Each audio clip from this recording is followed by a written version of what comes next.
आज बड़ी कार्रवाई हो गई है जी। तारीख में जो ना हो सका वो आज हुआ। बहरिया टोन की आज जायदादें बिल आखिर नीलाम हो चुकी हुई हैं। एक जानिब अता तारड़ जो फेडरल मिनिस्टर हैं वो ये कहते हैं कि बहरिया टोन के जो रेजिडेंट्स हैं उनके ऊपर कोई इम्पैक्ट नहीं आएगा, ना ही उनके खिलाफ कोई कार्रवाई होगी, बल्कि ये सारी की सारी कार्रवाई मलिक रियाज और उसके वो लोग जो मनी लॉन्ड्रिंग में उनके साथ मुलविस थे उनके खिलाफ की जा रही है। दूसरी जानिब इस नीलामी के बाद या जो बहरिया टाउन के खिलाफ ये मुहिम जो रियासत की तरफ से चल रही है, ये जो केसेस, ये नीलामियां, ये जो नैब, ये सारे कुछ जो मामलात हैं मार्केट के ऊपर, असल व्यूअर्स इसका क्या इम्पैक्ट है। एक आम बंदा जिसका प्लॉट बहरिया टाउन में है, एक वो ओवरसीज जिसने अपनी सारी जिंदगी की जमा पूंजी जो है वो इकट्ठी करके अपना ख्वाबों का घर बनाने के लिए प्लॉट बहरिया टाउन में लिया, उसका मुस्तकबिल क्या है, इस वीडियो में आज हम तफसीलन बात करेंगे। आखिर तक हमारे साथ रहिए। अस्सलाम वालेकुम जी, मेरा नाम मोहम्मद असद है। बहरिया टाउन से जी मैं पिछले कोई 12 साल से वाबस्ता हूँ। यहाँ पे रियल स्टेट का मैं बिजनेस कर रहा हूँ।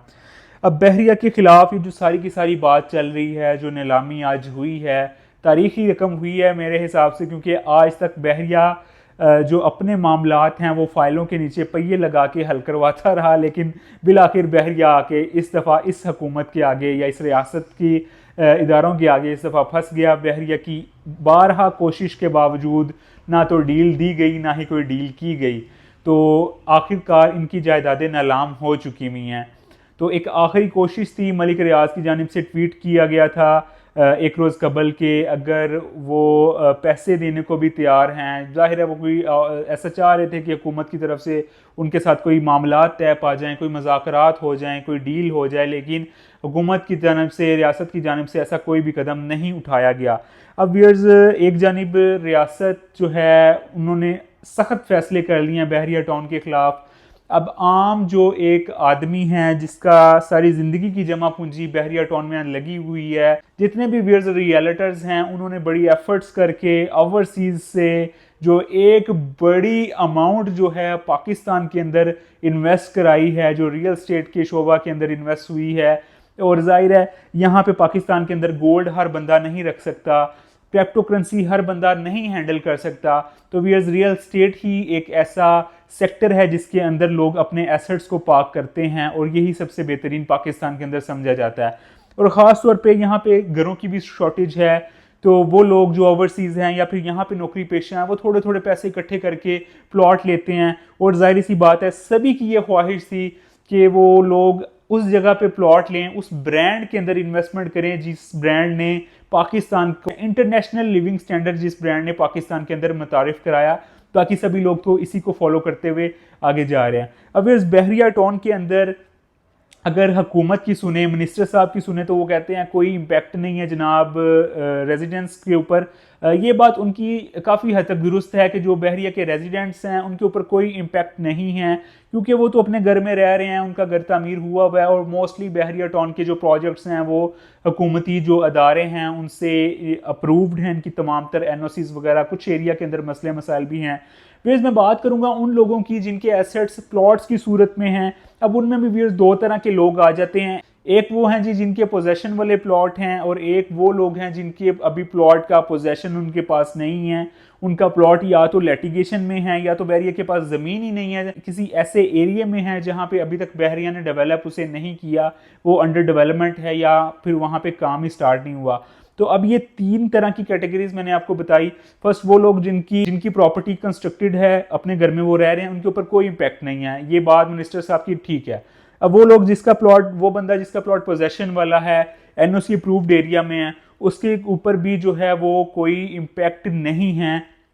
इन फ्यूचर हो सकता है उसे ज़्यादा फ़ायदा ही हो जाए। लेकिन वो बंदा जिसका प्लॉट नॉन डेवलप है या अंडर डेवलपमेंट वाले एरिया के अंदर है, उसके लिए एक क्वेश्चन मार्क ज़रूर है इस टाइम पे, क्योंकि जैसा कि मलिक साहब की ट्वीट में बताया गया था कि वो आगे अपने ऑपरेशंस बंद कर देंगे अगर हुकूमत की तरफ से कोई ताउन नहीं किया जाएगा, अगर कोई मामला तय नहीं पाएंगे। व्यूअर्स, अगर तो ऐसा नहीं हो पाता, बहरिया के साथ कोई डील नहीं होती, तो डेफिनेटली बहरिया टाउन अपने ऑपरेशंस बंद करेगा। जब ऑपरेशंस बंद करेगा तो जाहिर है यहाँ पे लाखों लोग रिहाइश पजीर हैं, तो इन मामलात को हैंडल करने के लिए जो मशीनरी गवर्नमेंट की मशीनरी है वो हरकत में आएगी, तो दो ही इदारे ऐसे हैं जो इसे टेक ओवर कर सकते हैं, एक तो CDA का, एक DHA का। अब DHA या CDA दोनों में से टेक ओवर जब जो भी करेगा, जो डेवलप एरिया के रिहाइश पजीर जो लोग हैं उनको तो फैसिलिटेट करेगा, लेकिन बात यह है कि जो नॉन डेवलप प्लॉट है, जो अभी प्लॉट का कब्जा सोसाइटी ने देना था, डेवलपमेंट चूंकि 1-1.5 माह से मानसून की वजह से और उसकी और ओवरऑल हालात की वजह से भी डेवलपमेंट बहरिया ने रोक दी थी। अब जिस बंदे का प्लॉट नॉन डेवलप है या फिर उसकी ज़मीन ही नहीं है, अब जाहिर है जो आगे आने वाली अथॉरिटीज़ है जो भी आगे अगर तो आती है, व्यूअर्स मेरी ख्वाहिश यही है कि बहरिया को काम करने दिया जाए, मामलात इनके साथ तय पाएँ। अगर जो भी इनके मनी लॉन्ड्रिंग के केस हैं या जो भी इनके मामलात गवर्नमेंट ने जो केसेस इनके पकड़े हैं, जिनके ऊपर इंक्वायरीज हो रही हैं, तो वो इनको बिठा के इनके साथ जो है बिल्कुल एक इंसाफ के साथ मामला, अगर जो भी बहरिया के ऊपर पेनल्टीज आती हैं वो ज़रूर गवर्नमेंट को वसूल करनी चाहिए।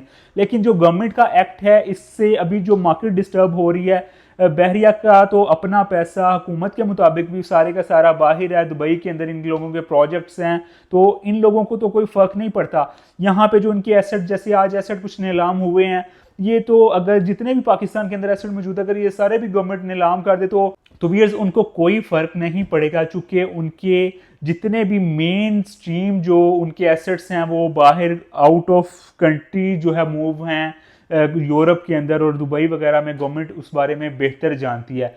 व्यूअर्स अब ये सारे मामला जो अभी चल रहा है, इससे किसके ऊपर इम्पैक्ट आ रहा है? मार्केट के ऊपर इम्पैक्ट आ रहा है, उस ओवरसीज़ के ऊपर इम्पैक्ट आ रहा है जिसने ज़िंदगी भर की जमा पूंजी जो है पाकिस्तान के अंदर पैसे बेच के इन्वेस्ट की, अपने यहाँ घर बनाने के लिए प्लॉट खरीदा, या उस नौकरी पेशा के ऊपर इम्पैक्ट आ रहा है जिसने अपनी तनख्वाह से किस्तें जमा करके किस्तों के ऊपर प्लॉट खरीदा और अब वो बहरियत के अंदर प्लॉट ले बैठा, और चाहे वो उसका प्लॉट जो है एक NOC अप्रूव्ड वाले एरिया के अंदर है, लेकिन अभी तो उसके ऊपर एक क्वेश्चन मार्क आ गया कि इन फ्यूचर उसके प्लॉट का क्या बनाएगा अगर CDA आता है या फिर DHA आता है। CDA के तो खैर अपने प्रोजेक्ट्स जो कई दहाइयों से ताखीर का शिकार हैं, तो क्या जो प्लॉट उसका नॉन डेवलप किसी तनख्वाहदार इंसान का या फिर किसी ओवरसीज़ का नॉन डेवलप एरिया में कहीं प्लॉट है, अगर तो CDA टेक ओवर करता है, तो क्या उसके ये प्लॉट अगली नस्ल जो उसकी आने वाली नस्ल है वो घर बनाएगी या फिर उसके प्लॉट को पोजेशन मिलेगा?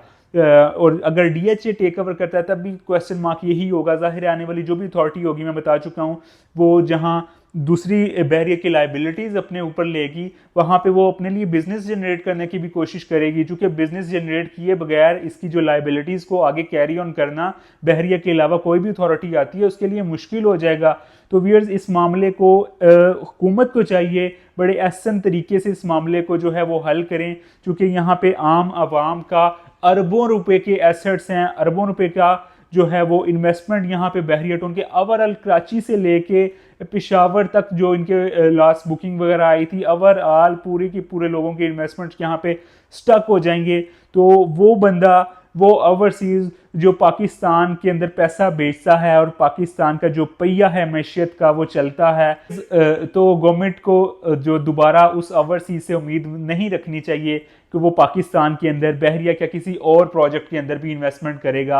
हाँ, अपनी ज़रूरत के तहत एक घर बनाने तो सभी का ख्वाब होता है कि अपना घर बनाएं ताकि पाकिस्तान के अंदर आना जाना ज़ाहिर सी बात होता है, बिल्कुल तो इसे छोड़ नहीं सकते, हमारी ये मट्टी है, हमारा वतन अजीज़ है। तो लेकिन वो जो अपने एसेट्स को पार करते थे पाकिस्तान की रियल स्टेट के अंदर, वो बहुत से लोग जो है वो इस चीज़ से पीछे हट जाएंगे, वो अपनी जो बाइंग है वो दुबई की तरफ करेंगे या फिर जहाँ पे वो रिहाइश पजीर हैं उधर ही अपने लिए कोई मामला या कोई सिलसिला शुरू करेंगे। तो व्यूअर्स अभी तक की जो सूरत हाल है कुछ क्लैरिटी नहीं है। आज एसेट्स नीलाम हो चुके हुए हैं, आइंदा आने वाले दिनों में बहरिया के साथ क्या होता है, इनकी ऊँट किस करवट बैठता है, वो तो आज के जो हुकूमत का गवर्नमेंट का एक्ट था नीलामी का उससे पता चल ही गया है कि इनकी कोई भी सॉफ्ट कॉर्नर बहरिया टाउन के लिए गवर्नमेंट के तरफ से नहीं दिया गया। तो व्यूअर्स आइंदा आने वाले दिनों में मज़ीद जो है क्या कार्रवाइयाँ होती हैं, कौन कौन से एसेट्स होते हैं। लेकिन अब एक और भी मैं चीज़ क्लैरिटी उसकी देता जाऊँ, अब बहुत एक आम बंदा जिसका प्लॉट है बहरिया के अंदर, चाहे वो डेवलप है नॉन डेवलप या वट एवर पोजेशन वाला लिटिगेशन एरिया में जो भी है, अब वो बंदा भी फ़ोन, बहुत से लोगों के फ़ोन कर रहे हैं, तकरीबन सभी मार्केट के अंदर बातें चल रही थी, तमाम तर रियल्टर्स को कॉल्स आ रही हैं, जी हमारे प्लॉट का क्या बनेगा। कुछ वो लोग जिन्होंने बयाने दिए हुए हैं प्लॉटों के और वो डीलें अपनी बैक कर रहे हैं, वो कह रहे हैं बयाना छोड़ दो, बहरिया बिल्कुल ख़त्म हो गया। तो वो उनके लिए क्या सूरत हाल है। जो नैब की कार्रवाइयाँ हैं वो इनकी अपने एसेट्स के ऊपर कार्रवाइयाँ हैं। किसी बंदे का डेवलप प्लॉट है या नॉन डेवलप प्लॉट है, वो नैब ने नीलाम नहीं करना। नैब ने जो बहरिया टाउन के अपने एसेट हैं आज भी वही नीलाम हुए हैं। जैसे फेज़ 2 के अंदर कॉरपोरेट इनका ऑफिस था, इसके अलावा सिनेमा था और मार्की वाला जो एक प्लॉट था वो बहरिया का अपनी ज़ाती एसेट है, वो बहरिया ने किसी को सेल नहीं किया हुआ। तो आम जो पब्लिक की प्रॉपर्टी है, चाहे वो लिटिगेशन एरिया में है या वो नॉन डेवलप है या फिर वो पोजेशन वाली है, बहरिया ने कतन वो नैब ने कतन वो नीलाम नहीं करनी, बल्कि जो नीलामी हुई है या आइंदा आने वाले दिनों में मजीद अगर होती है तो बहरिया के अपने ज़ाती एसेट्स होंगे। तो मार्केट के अंदर इस टाइम क्या बाइंग करनी चाहिए? जो मेरा आपको मशवरा है वो ये है कि ज़रूर बाइंग करनी चाहिए, लेकिन सिर्फ पोजेशन वाला प्लॉट इस टाइम आप मार्केट के अंदर ख़रीदें जिसका मौके के ऊपर पोजेशन मौजूद है। क्योंकि ओवरऑल जो करंट सिनेरियो है, आपको लोग जो है ना, बहुत से लोग पैनिक सिचुएशन में औने पौने दामों बेच के भागते हुए नज़र आ रहे हैं मार्केट के अंदर। तो जो अगर कोई और अथॉरिटी वर्स सिचुएशन में टेकर ओवर इसे कर भी जाती है, जो पोजेशन वाला प्लॉट है, सपोज फर्ज करें बहरिया टाउन के नाम से इसका नाम हट के, जो कतन हटना नहीं चाहिए, मैं कतन इस हक में नहीं हूँ, बहरिया का नाम बहरिया ही रहना चाहिए और इसे आगे पाकिस्तान में बिजनेस करने देना चाहिए। लेकिन बहुत वर्स सिचुएशन में अगर बहरिया का नाम हट जाता है, इस पर DHA या CDA का टैग लग जाता है, तो आपका क्या ख्याल है? जो पोजेशन वाला प्लॉट इसके किसी भी फेज़ के अंदर है वो डिवैल्यू हो जाएगा। कतन वो डिवैल्यू नहीं होगा, बल्कि उसके अंदर और ज़्यादा एप्रिसिएशन ही हो जाएगी। क्योंकि अभी करंट सिनेरियो में जो दो ही अथॉरिटीज़ हैं, DHA और CDA, जिनकी मार्केट कुछ हद तक स्टेबल हैं। कोई भी आपका क्वेश्चन है करंट सिनेरियो के रिगार्डिंग, तो आप कमेंट सेक्शन में मुझसे पूछ सकते हैं।